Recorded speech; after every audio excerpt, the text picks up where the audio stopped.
Dans cette vidéo, on va voir les 4 plus grosses erreurs en dropshipping, les 4 erreurs fatales du dropshipping. C'est parti pour la première. La première erreur, on la fait tous quand on commence le dropshipping, c'est de ne pas se faire livrer un exemplaire du produit avant de le vendre. Et c'est assez normal, voilà, on nous dit le dropshipping c'est génial, il n'y a pas de stock, on met un produit sur son site, on le vend, le fournisseur livre directement le client sans envoyer de facture, c'est parfait, voilà, on ne voit même pas le produit. Sauf que faut quand même tester le produit, c'est quand même bien d'acheter un exemplaire du produit pour le tester, pour voir si c'est de la qualité. Imaginons que, je sais pas, je vende des shorts de bain, bah c'est quand même bien que j'en achète au moins un, pas forcément un de chaque couleur, ça sert à rien, mais au moins un, pour voir la résistance, pour voir si, je sais pas, il prend une goutte d'eau, il est mort, j'en sais rien, enfin voilà, pour tester un petit peu le produit, voir si c'est de la qualité, voir si quand je tire dessus, ça retient un petit peu ou si ça se casse directement, voir si ça passe pas au niveau de la couleur, etc. etc. Et c'est vrai que sans se le faire livrer, on peut pas vraiment voir la qualité. Évidemment, on voit des photos, mais ça nous donne pas grand chose, même au niveau de la taille. Imaginons, je sais pas, vous vendez des montres. Bon bah voilà, vous vendez une montre, vous la recevez, et puis en fait vous vous apercevez qu'elle est toute petite, elle fait pas du tout le poignet, pas par rapport à la taille que vous imaginiez. Bon bah voilà, vous allez pas la vendre, vous allez vous en acheter une autre, vous allez tester, vous allez la mettre à votre poignet, vous allez voir que au niveau de la taille c'est bien, au niveau de l'heure c'est bon, le cadran marche bien, le poignet il marche bien, au bout de quelques semaines vous voyez que ça casse pas, c'est résistant, c'est bon, vous pouvez le vendre sur votre site. Mais c'est important de passer par là, de tester un minimum le produit avant de le vendre. Autre erreur à ne pas faire, c'est de n'avoir qu'un seul fournisseur par produit.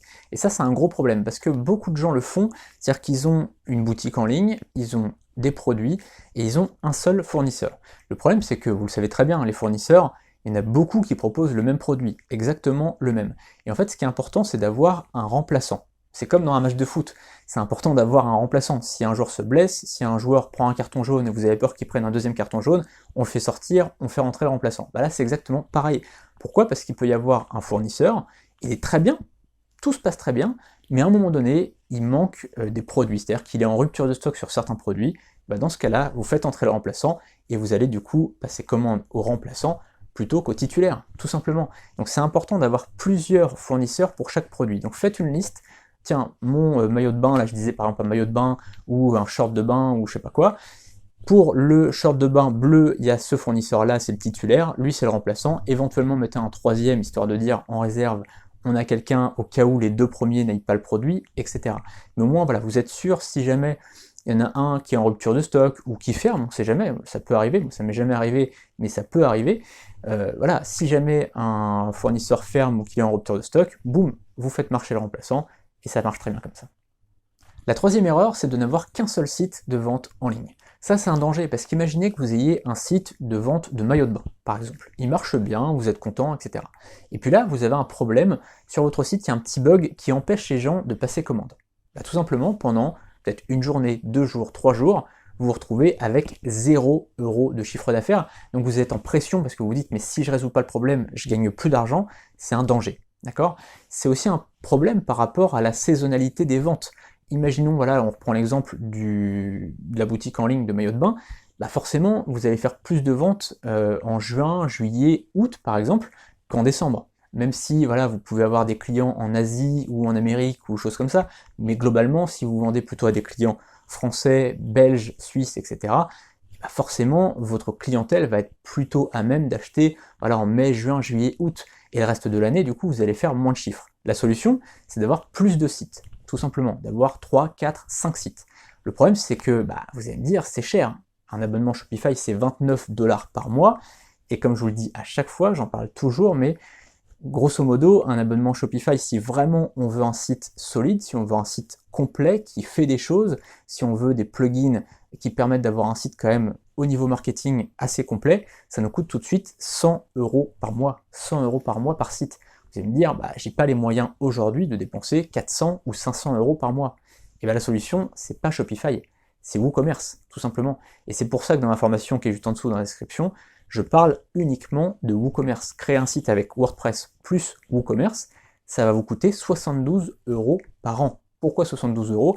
Parce que c'est le prix de l'hébergement, tout simplement. C'est-à-dire qu'en fait, si par an, vous avez 5 sites, ça va vous coûter 72 € par an pour l'hébergement, plus 4 fois 11 €, 12 € pour le nom de domaine, d'accord, puisque le premier nom de domaine est offert, et les 4 suivants, c'est 12 €. Donc là, ça fait 12, 24, 36, 48. Donc 48 € plus 72, ça vous fait 120 €, si je compte bien, 120 € de dépenses à l'année. Avec un Shopify, pour 5 sites, ça aurait coûté beaucoup plus cher, à peu près 6 000 € à l'année. Et enfin, la quatrième erreur que je vois tout le temps, c'est de tout baser sur la publicité, notamment la publicité Facebook.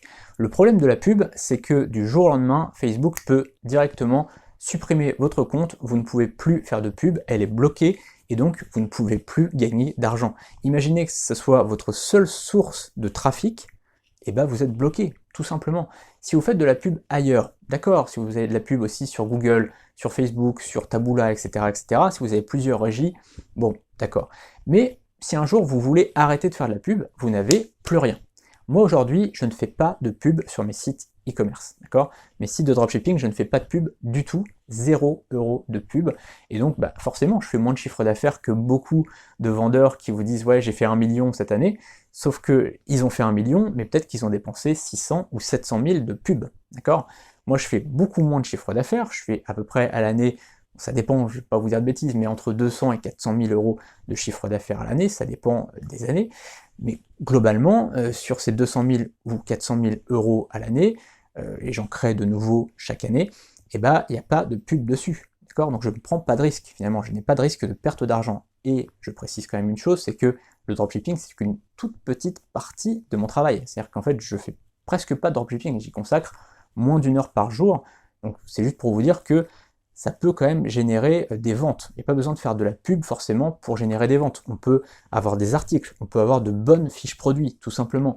On peut avoir des contenus, on peut avoir des programmes d'affiliation, on peut faire des choses pour avoir des clients sans avoir de trafic lié à la pub. D'accord? Il n'y a pas besoin de faire de la pub Facebook, c'est pas parce que beaucoup de formateurs vous disent de faire de la pub que c'est obligatoire. Voilà, si vous voulez aller beaucoup plus loin, j'ai préparé juste en dessous dans la description une formation gratuite qui sera assez théorique. On parlera comme là en face à face, je vous donnerai des conseils, je vous donnerai des réponses à vos questions. Vous pourrez aussi poser des questions sous mes vidéos, puisque tout simplement dans mes formations gratuites et dans mes formations payantes, vous pouvez poser des questions soit en public ou en privé, d'accord? Elles peuvent être totalement privées que entre nous, et que vous et moi qui voyez les questions, et les réponses du coup. Et si vous voulez aller beaucoup plus loin, là il y a ma formation premium, vivre du dropshipping en 7 heures par semaine. Là on ira évidemment au fond des choses, je filme mon écran, vraiment on passe sur l'écran, vraiment sur de la pratique pure, on voit étape par étape comment créer son site, comment monétiser son site, comment mettre en place ses fiches produits, comment installer WooCommerce, comment configurer tout ça, comment mettre PayPal et Stripe, comment avoir des visiteurs, comment augmenter son panier moyen, son taux de conversion, etc. Tout ça, c'est dans la description sur le lien Vivre du dropshipping en 7 heures par semaine.